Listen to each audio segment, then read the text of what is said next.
as it falls, because its fall turned Hawk to Sunhawk. And with that, folks, let me pause right here. I'm going to turn to a blue screen. I need to use the bathroom. One second. Be right back.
Alright, there we go. Back on.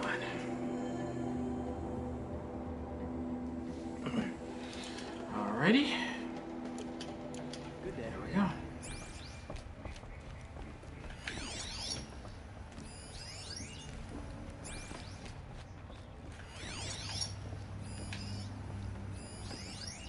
What's this now?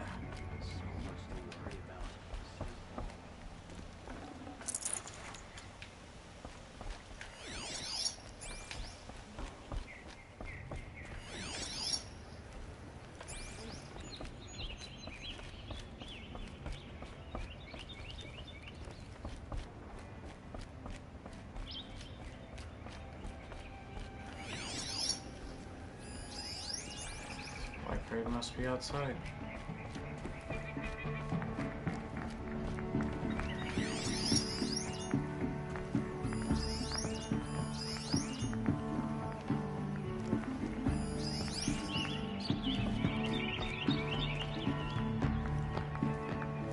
You're Talana? SC said you were a hawk without a fledgling to sponsor. Or are you trying to drive me off too? It's okay, I've dealt with worse. I'll bet you have. But you're wrong. It's not okay. Especially not today. Is there any actual hunting in this lodge? So far, it's been all talk. Yes, of course. You fight a machine, then bring its trophy to Assis the Sunhawk, then no one can deny you brought it down. What happened today? One of our own just died fighting Red Maw. You'll never face a more dangerous Thunderjaw. Cuts through trees, rocks, people. I'm sorry to hear that. It's part of the hunt. Assis, what's his story? He's the Sunhawk of the Lodge. The highest ranking asshole. Sorry, member. He's taken down Ravagers, Stalkers, Behemoths. So, I've taken down a lot of machines. As have I. Even brought down 2 Stormbirds. But he's a hawk who brought in the trophies first. That's how it works. Whichever hawk defeats the greatest machine first becomes a Sunhawk. How does one become a hawk? When a hawk dies, his thrush is promoted in his place, no matter how anyone feels about it. Who is this Legan, the man at the door? Legan? He's a hawk. He had an impressive run in his day, but he doesn't fight anymore. He supports the lodge in other ways. Unlike the other hawks, who hoard all the best kills and drink the bar dry. I'm ready to hunt, so tell me, what do I have to do? You want them to regret looking down on you? Then speak to them in their language. Kill 3 Sawtooths, 2 Ravagers, and a Stalker. Deliver their trophies directly to Assis. That should shut them all up. So if I do that, you'll sponsor me? I'll consider it. Just to make Assis boil. I like your thinking, my lady. We'll meet them along the way.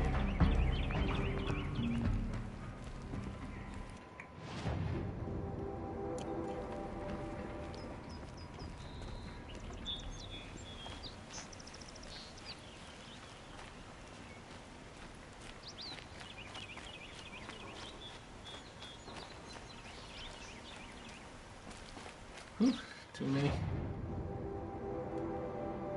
Too many.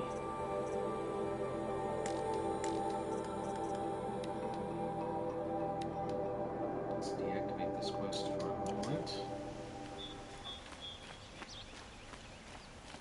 People walk slow. They'll be have places to be. There's a lot of other quests as well there too. What's this here?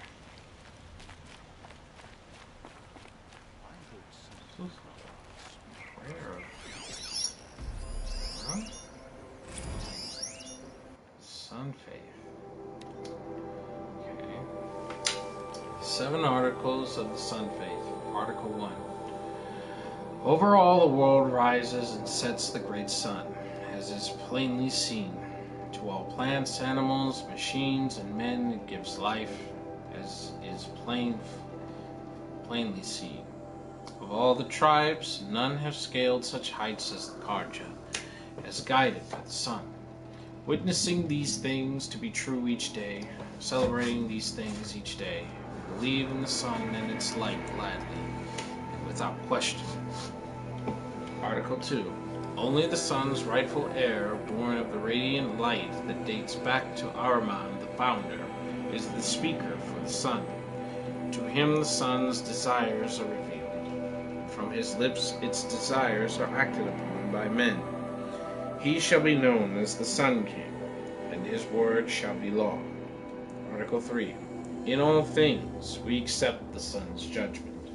We offer our bared skin to it so it might burn our sins away. We partake of its renewal. We wear its heat for a time. As our skin bears its flush, its bronzed armor, we are made strong. In the cracking and peeling away of our old slaves, we are made new. Article 4. In the sun's light, we shall speak only in truth. We shall strike only in righteousness. We shall act as we believe the sun so tasks us. When the shadow falls across us, we shall always remember our illumination. We shall not cast blame for ill fortune. We shall endure. In the coldness of the moon, we accept there will be stillness, and death, and endings, until dawn comes once more. We do this because there are 2 halves of nature, sun and shadow, and to deny one is to deny the whole of things. Article 5.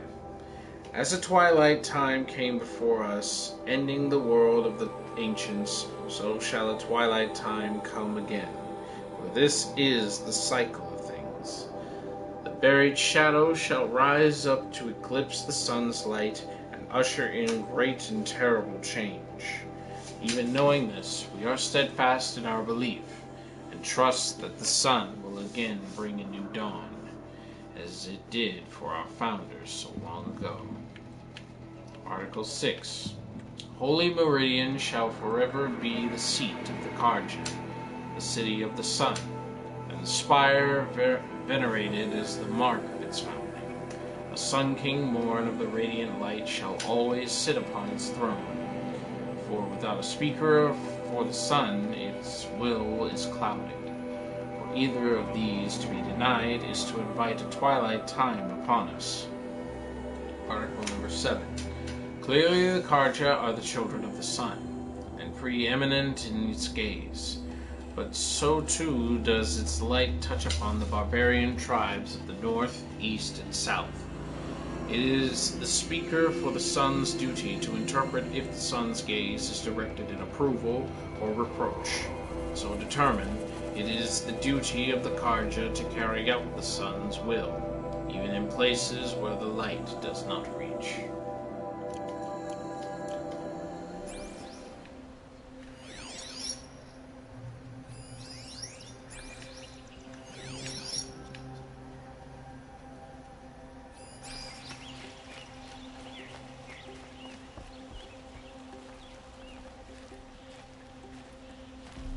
Renora, I'm the mournful Naman. My apologies that we meet like this. Like this. In brief, you hold yours close, like a talisman. Wait, forgive me. You didn't come for reparations? Someone you lost to the Sun Ring? No. I know about the Red Raids, but the Karja owe me nothing. I see. Well, I could use the help of a strong-willed outlander. Then I would owe you very much indeed. These people seek to honor their loved, their lost, with their own voices, not mouthing Karja rituals to Karja stone. But there are obstacles. While Meridian holds its breath for any disturbance, these robes only tie my hands. What kind of obstacles? The first pilgrim is an Oseram who seeks to visit the Shrine of Kings on the road to the city. He waits there now, forbidden to enter by an old sun priest who suffer no heathen. This Utaro lost her companion on the edge of the jewel, at a pool where snap moths gather. The shrine was built there to ward off the machines, and its effectiveness leaves much to be desired. And the Manuk would paint a mark on the sun's climb, a call to the machine spirits, I understand. They need no beckoning. Glint hawks perch there, drawn to the spires shining. So, clear the machines out of 2 shrines and move a priest out of the other. All I can ask for is your charity and that their stories are heard. Naman, rituals and prayers can't bring back those who are lost. No, but it can help those who grieve to find themselves. It can lend them strength and hope, like a new sunrise. I didn't think your priesthood would ask outsiders for help. If only the sun would set on our pride. Until this is done, I am no sun priest. To wear a red robe was an aspiration. I aspired. Now our hoods make us blind. We whisper reconciliation, but forget how the old king's priests sang the words and blessed the killing. The killing? You mean the Red Raids? Yes. And the sacrifices that came after. Why did the priests go along with all that bloodshed? Sometimes we Karja are more concerned with what is tradition than what is right. Huh. Maybe the Karja and Nora aren't so different. You're disappointed with the Sun Priests, but you still wanted to be one? I spent my whole life looking up to the temple.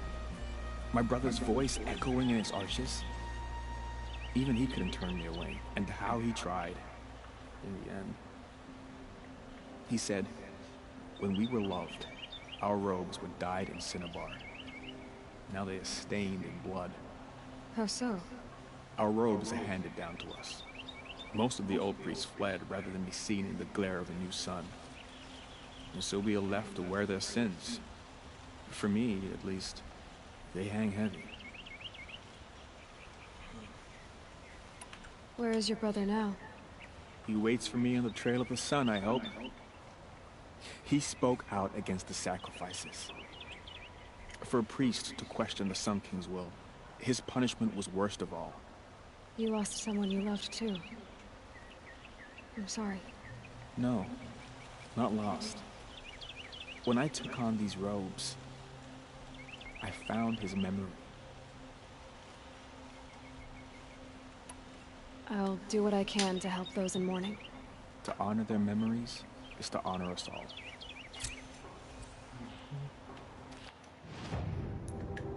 There'll be one more added to the list.